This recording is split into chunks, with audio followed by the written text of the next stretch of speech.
Welcome to Poland Daily History with me, Nicholas Richardson. In this series of episodes, we are looking into how cities developed and influenced the society in Poland and the United Kingdom.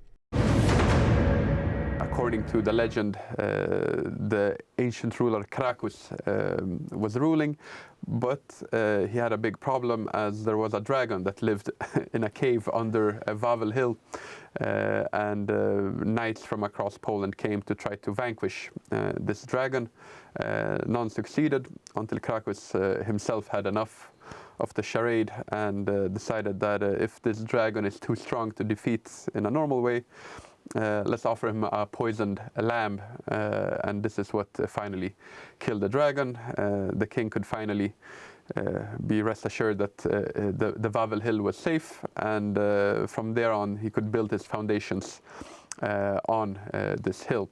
If we look at Krakow initially, also technically, since I mentioned that Mieszko I, the first Polish ruler, took control of the area, it wasn't a part of his initial territorial holdings. So initially Krakow wasn't the capital of the nascent Polish state.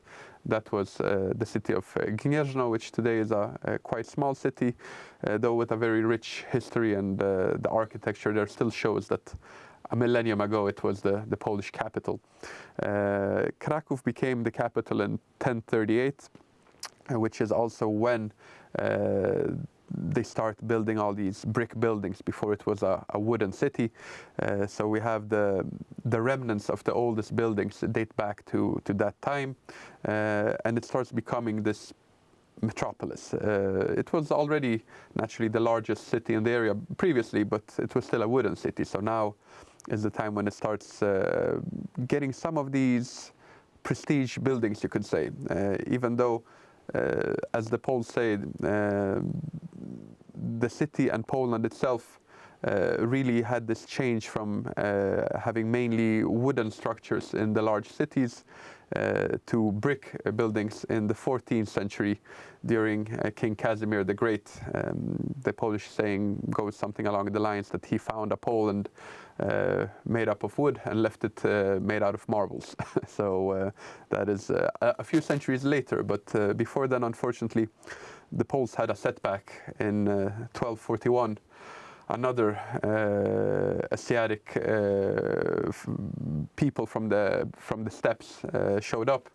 This time it was the Mongols, and just as when the Hungarians arrived more or less 5 centuries earlier, or a little bit less, 3 centuries rather, they left devastation in their tracks, and Krakow, unfortunately, in 1241 was both plundered and devastated severely by the Mongols. There is this wonderful little tradition that has been going on, that at noon you can see this trumpeter at the tower of the St. Mary Church playing this this little song, or rather alarm, and then all of a sudden mid-note it ends abruptly to symbolize that was the moment when he was hit by a Mongol arrow. So despite his warnings, Krakow could not be saved. The city was rebuilt 16 years later in 1257.